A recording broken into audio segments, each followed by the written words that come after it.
Department সব হয়েছে, কিন্তু উনি গলা কাটা পিস নেন। উনি বিশাল অঙ্ক ছাড়া কোনো রুগী দেখেন না, তার মানে ওনার এথিক্যাল স্ট্যান্ডার্ডটা মিট করে না। He is not a professional. যতই টেক্সট বুক নলেজ থাকুক, যতই অভিজ্ঞতা থাকুক, নৈতিক মানটা যদি না থাকে, তাকে আমরা প্রফেশনাল বলবো না। এই তিনটা মিনিমাম রিকোয়ারমেন্ট থাকলে একজনকে প্রফেশনাল বলা যায়, পেশাদার বলা যায়। আমরা আশা করবো যে আমাদের অফিসাররা এই তিনটা ক্রাইটেরিয়া মিট করেই কাজ করবেন এটা, এবং আমাদের এটা কিন্তু আপনাদের কাছ থেকে চাওয়া।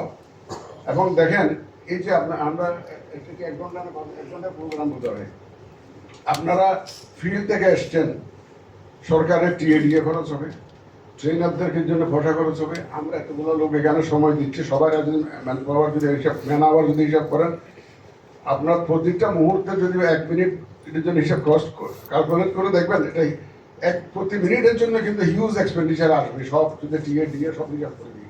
But every minute is important. Please try to utilize. Please try to utilize.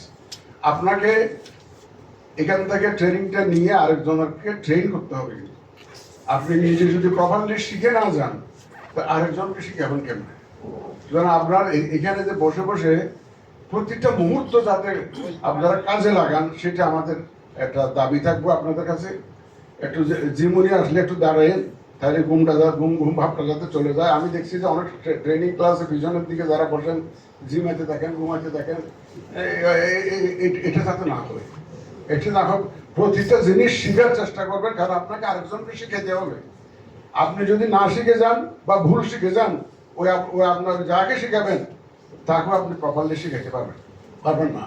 এবং এই যে ট্রিকল ডাউন ইফেক্টে গিয়ে আমার পুরো জিনিসটা নষ্ট হয়ে যাবে, আমাদের যে পারপাসটা নষ্ট হয়ে যাবে।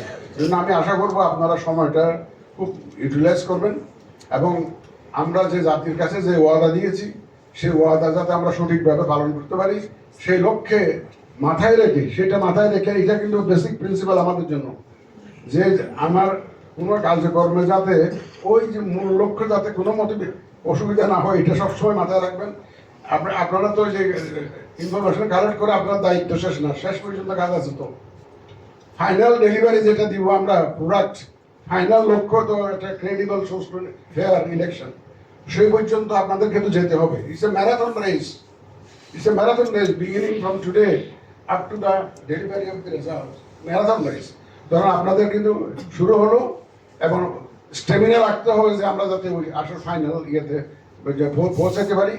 আমি আপনাদের সহযোগিতা চাই, আমাদের কর্মকর্তাদের সহযোগিতা চাই, আমি সাংবাদিক ভাই বোনদের সহযোগিতা চাই। আপনারা আমাদেরকে উৎসাহিত করবেন, আপনারা আমাদের পাশে থাকেন, তাইলে আমরা কিন্তু উৎসাহিত হব, এবং আমাদের যে দায়িত্ব পালন আমরা সচেষ্ট থাকবো। কোথাও ভুল ত্রুটি হলে আপনারা টেলিভিশনে না বলে, পত্রিকা না লেখালেখি না করে একটু আসা বলে গেলে তো হয় যে স্যার একে ভুল হয়েছে, আমরা ঠিক করে নিব। এটা সারা জাতিকে 18 কোটি লোককে জানানোর দরকারটা কি? কারণ আমরা তো কারেক্ট করতে রাজি, we are agreeable to correct our mistakes. আমরা তো কোনো একটা ভুল, যদি মানুষ মাত্রই ভুল, আপনারা ভুল করেন না, সবাই তো ভুল করে, সাংবাদিক ভাইরা ভুল করেন না, সবাই তো ভুল করে, ভুল হইতে পারে। আমাদের ইচ্ছাকৃত কোনো ভুল হবে না কাজ করতে গিয়ে। এখন আমরা তো অনেকটা বিপ্লবী সরকার না হলেও অনেকটা খুব স্পিডিলি আমাদের কাজ করতে হচ্ছে। সব কাজ আমরা একদম 16 আনা দাড়ি কমা শুদ্ধ সঠিকভাবে করতে পারবো এমন না। সুতরাং কোথাও যদি ভুল হয়, একটু প্রাইভেটলি এসে বলে দিন যে আমরা আছি যে স্যার এখানে কোথাও ভুল হচ্ছে, আমরা উইল কারেক্ট আওয়ার মিস্টেকস। এটা নিয়ে বেশি যদি টেলিভিশনে বলা শুরু করেন, পত্রিকায় বলা শুরু করেন, তাইলে তো আবার এটার থেকে আরেকজন আরেকটা প্রশ্ন করবে, এটা আরেকজনের আরেকটা প্রশ্ন করবে, তাইলে তো আমাদের ওই প্রশ্নের জবাব দিতে থাকবো না কাজ করবো। এই জন্য আপনাদের কাছে অনুরোধ, যে আমাদের সাংবাদিক ভাইদের অনুরোধ, আপনারা আমাদেরকে কাজে উৎসাহিত করবেন, আমাদেরকে সহযোগিতা করবেন, যাতে আপনাদের সহযোগিতা ছাড়া আমাদের কিন্তু কাজ করা মুশকিল আছে। এটা সম্ভব না। আমরা যে লক্ষ্যে যাচ্ছি সেটা সবাই সহযোগিতা দরকার, এই 18 কোটি মানুষের সহযোগিতা দরকার। একদম আমাদের ভোটার থেকে আরম্ভ করে আমাদের যে যারা সিভিল সার্ভিসে আছে, যারা ভোটের সাথে জড়িত থাকবেন, এবং আপনারা সাংবাদিক ভাই থেকে আরম্ভ করে সবাই সম্মিলিত প্রচেষ্টার মাধ্যমেই আমরা আগাইতে চাই। আশা করি সেই সহযোগিতা আমরা পাবো। আপনারা দয়া করে আমাদেরকে সহযোগিতা করুন। ইনশাল্লাহ আমরা যে জাতির কাছে যে ওয়াদা দিয়েছি সেই ওয়াদা আমরা পালন করতে সচেষ্ট থাকবো, আছি এখন ইনশাল্লাহ, এবং আমরা উই আর কনফিডেন্ট যে আমরা will be able to deliver. Thank you very much.